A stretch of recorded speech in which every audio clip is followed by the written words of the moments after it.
Hey guys, welcome into the 14. I'm Nick Cole, and we're breaking down all of the SEC football games in week 4 from a betting perspective. Today, we're talking about the Tennessee Volunteers visiting the Florida Gators in one of the SEC's most storied SEC East rivalry games. This game is being played at Ben Hill Griffin Stadium, aka the Swamp, on Saturday night at 7 p.m. Eastern. The game will be on ESPN. The betting line opened at Florida minus 22, but that has moved significantly in the days following, all the way down to Florida minus 19 at the time we were recording this video, and also some movement on the over-under. It opened at 67.5. It's dropped all the way to 63. I'm going to bring in our betting analyst, Christopher Smith. Christopher, how are you feeling about this old-fashioned SEC East rivalry game? Yeah, I mean, it's easy to forget what division it's in when I think Florida's won maybe 15 of 16 in this series, and they usually haven't been that competitive of late. But I actually think this matchup's really interesting. You got a Florida team coming off a big win, see how they it seems like a big win, but they did lose to Alabama. But we'll see how they handle kind of the positive headlines. And then Tennessee maybe finally found their quarterback, at least for the rest of this season. So why don't you take us through Nick's news and notes and let us know what the headlines are entering this game? Sure. Let's start with weather and injuries. From a weather perspective, shouldn't have much to worry about this week. High of 86 in Gainesville, low of 62. So the evening game probably falling somewhere in the middle there. Partly cloudy, not much chance of rain, unlike last week against Alabama. And the wind should be under 5 miles an hour. So we should be in good shape there. More interesting is the injury situation for both of these teams. Obviously, Florida, everybody's sort of looking to their sideline to see if backup quarterback Anthony Richardson is going to be ready to play after missing the Alabama game with a hamstring. It was probably, you could say that as close as that game was last week, having Richardson in the fold may have made the difference for the Gators in a 2-point loss. But Emory Jones played pretty well, but we'll see if Richardson gets back into the mix this week against Tennessee. And then on the other sideline, the Vols dealing with a little bit of an issue on the offensive line, but it looks like Cooper Mays, their starting center, may get back into this game after missing last week. And of course, you alluded to the quarterback situation. Joe Milton, who was the starting quarterback in the first 2 games of the season, missed last week with an injury, and he's sort of been the talk of Vols camp this week on whether or not he'll be ready to play, and if he is ready to play, if he'll have his starting job back. So those, getting into some of the news and notes portion of this, obviously we alluded to that Florida near win last week. They lost 31-29 to Alabama in the SEC game of the week that I think most of the country had their eyes on. And your eyes didn't deceive you. Florida can play with any team in the country. That much we learned last week. But where Florida fans are probably sort of split in half on this situation is, should they be happy about the outcome of last week's game?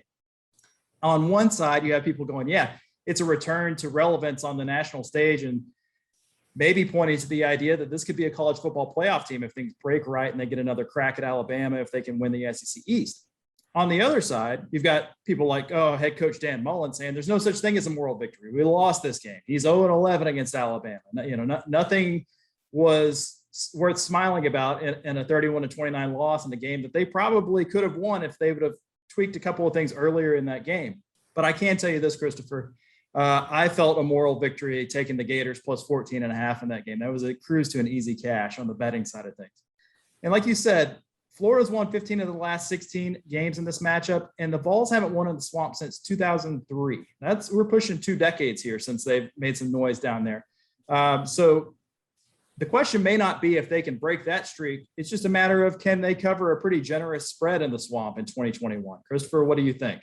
Yeah, the handicap in this game to me comes down to Tennessee's run defense. Now, before the season, if you get the Phil Steele's magazine, you would have noticed that he does his positional unit rankings, and he ranked the Tennessee Vols linebackers 14th, lower than Vanderbilt. Now, if you look at their rushing stats on defense through the first 3 games, I think they're top 10 in the country in rushing defense EPA. And if you look at Tennessee's run defense, I think they're a complete unknown at this point because, you throw out the stats with Bowling Green and Tennessee Tech, those are irrelevant. And Pitt can never really run the ball with Pat Narduzzi. They're not built that way.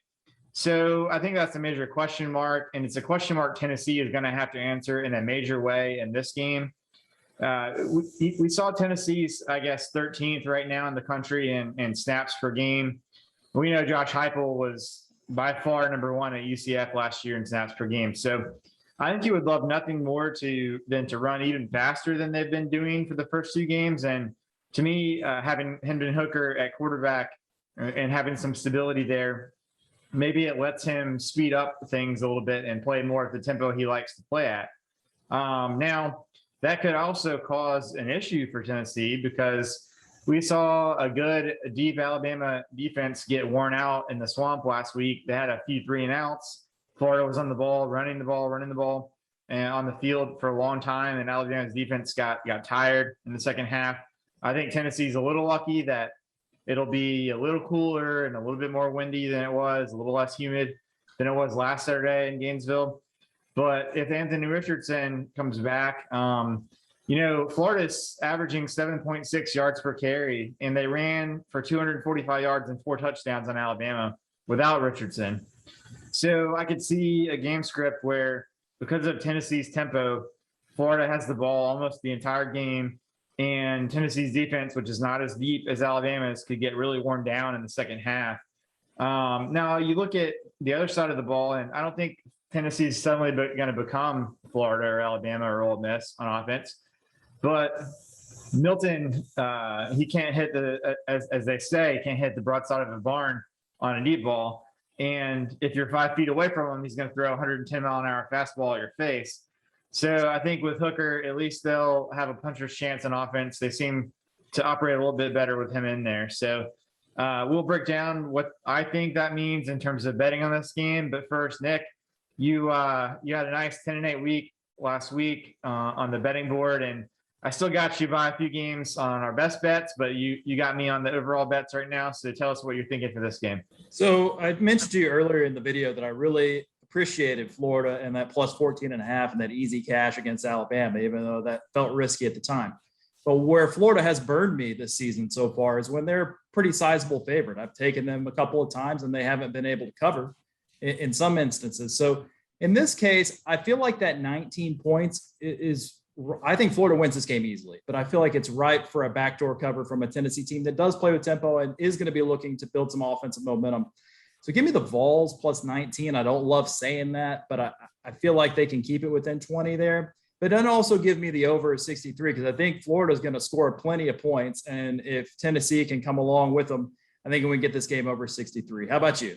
So I think this game, I would probably make this line 17 if it was at a neutral field. So that puts me around 20 or maybe even 20 and a half in the swamp. And it started out at 22 and now it's down to 19. So that's not a huge advantage. But who knows how Florida will bounce back after a very, very physical, emotional performance against Alabama. So maybe you shade it a half point or a point from there because of that.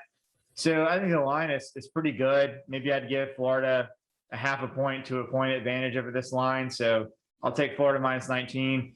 But the side that I like better in this game is the over 63. Emory Jones has still not looked good as a passer, but that hasn't mattered and may not matter here against Tennessee, especially in the second half.